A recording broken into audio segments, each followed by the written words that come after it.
96.7 KCAL rocks. It is Patrick in the morning, just about ready to get football season underway. College already underway. That's why we got to check in with our guy, Pep. Pep, what's going on? Oh, and you can bet I watched a lot of college football. I mean, Fresno State against Kansas. Of course, the game in Dublin where they had a good crack as Iowa State beat K-State. We'll talk more football in just a moment, including NFL.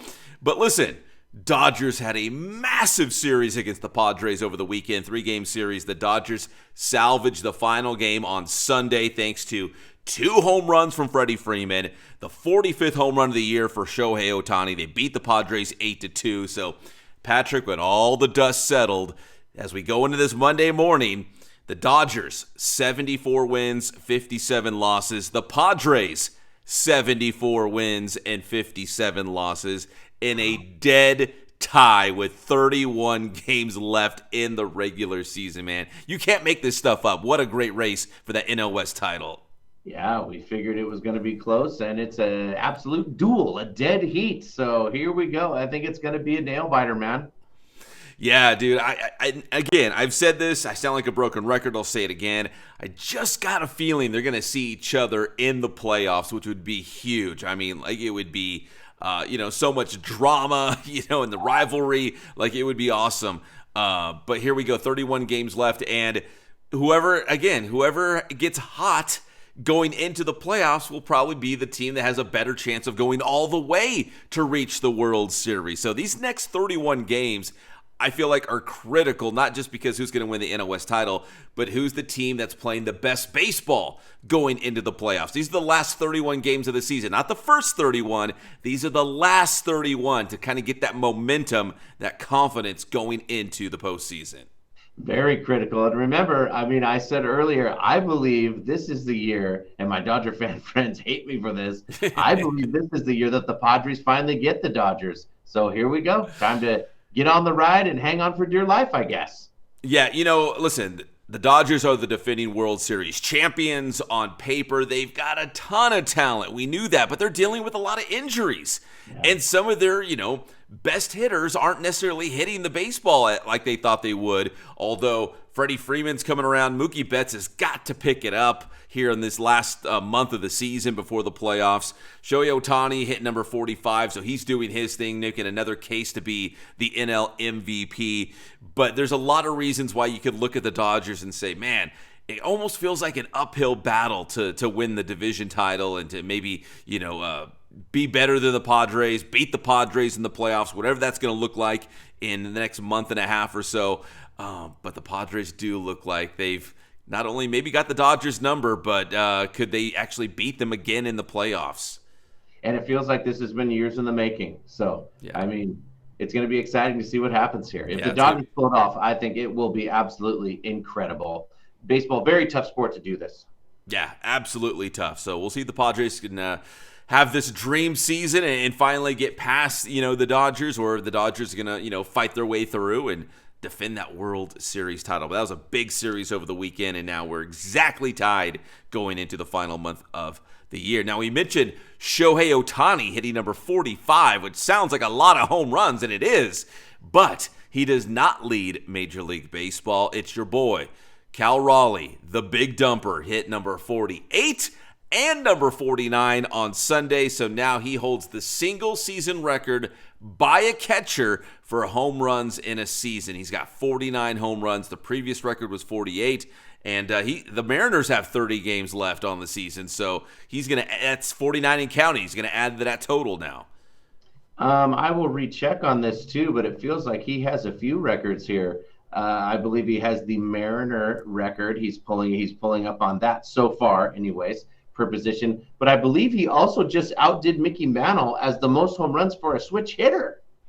Oh, yeah, you might be right because, yeah, he does hit from both sides of the plate. Yeah, can you imagine, dude, when you're talking about some of the all-time greats, when your name is, being mentioned in the same breath as them, dude.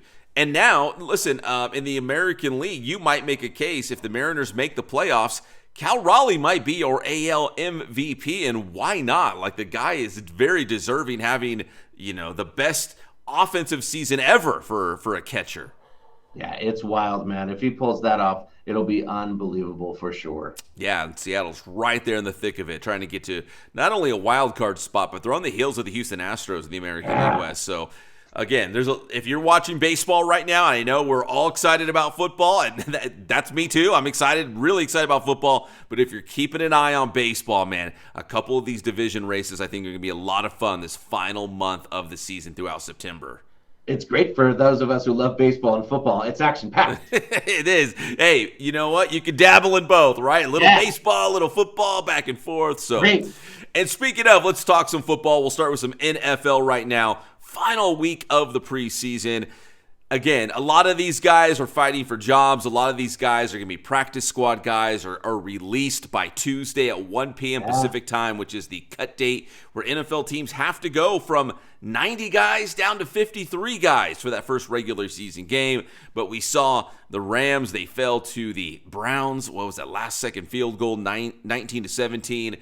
And then the Chargers, they lost at the 49ers by a score of 30-23. But again, it's a bunch of guys that probably aren't going to be on the team anyway, so it doesn't really necessarily matter. But it does matter to the guys, Patrick, that are trying to fight and get that playoff, get that roster spot on the 53-man roster. Maybe they're going to be a special teams guy. Just find a way, right, to get on that 53-man.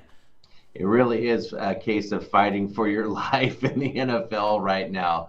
But you're right, the preseason, it's done, man. And now we just have a little week break here, and here we go. Yeah, we get to the real stuff. So if you're looking at that, the roster cuts, which have to be done by tomorrow at 1 p.m. I mean, I forgot the Chargers. Listen, behind Justin Herbert, they got Trey Lance, Tyler Heineke, who's been a starter in the NFL, and he's had success, and DJ Uiagalelei, who is, he's got some local roots here in Southern California.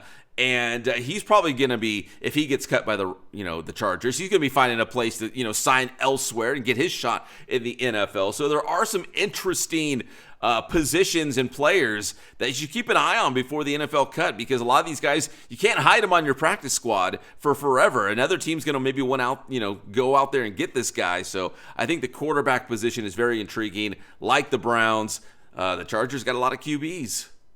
Yeah, man. And I mean, I don't know if you're watching the Hard Knocks on the Buffalo Bills, but it just reminds me of, every year when cut day comes up, that episode will catch up, right after it happens. It's very hardcore and emotional for these guys. It's a really tough business.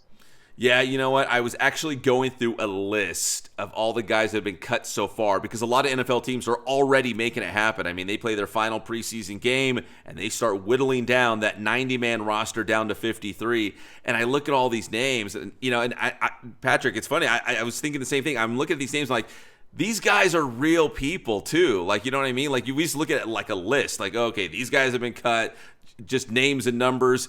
But it's like, dude, these guys are real guys. These are their jobs, their passion, their lifetime dream, right? They've probably been working their entire life to make this happen and make an NFL roster. So, and I saw a couple IE guys' names on the list that have already been cut, and I feel really bad for them, because this is their dream, and hopefully they will get another shot at making it in the NFL. So yeah, I mean, I look at those names, I remember there's a whole, there's a real human being behind those names. Yep, it's like watching Major League when Jake Taylor tells, don't be celebrating if you don't get cut, because there's a guy right next to you who did, and nobody wants to see you celebrate when they just died. Yeah. Yeah, it's hard. Yeah, how do you act, like around guys that, you've been going to battle with the last 3, 4, 5, 6 weeks in training camp, and to see them get cut, yeah, I'm sure that's a hard feeling, but it's happening right now across the NFL as we get ready for the cut deadline by tomorrow at 1 p.m. And I think there's going to be some good players probably not making NFL teams, and then we'll see if they pop up elsewhere, right? Maybe they'll pop up on a different team and get their chance. So anyways, keep an eye on that as well as these baseball playoff races, man. It's going to be awesome. Yep, we got that coming up. We got college football kind of week 1 because it was week 0. The Yes. Dublin game and all that stuff. So I can't wait to talk to Pep on Thursday to get ready for that because we got a big one coming up, Texas, Ohio State. It is an awesome time for us in sports, man. That's why we talk to our guy, Pep. Tell him how to get your stuff. Dude, we've got so many big college football games. We'll talk about it on Thursday. But in the meantime, get my stuff on Inland Sports. We're on Facebook, Instagram, and X. You can also find us on YouTube. That's Inland Sports. Thanks, Pep.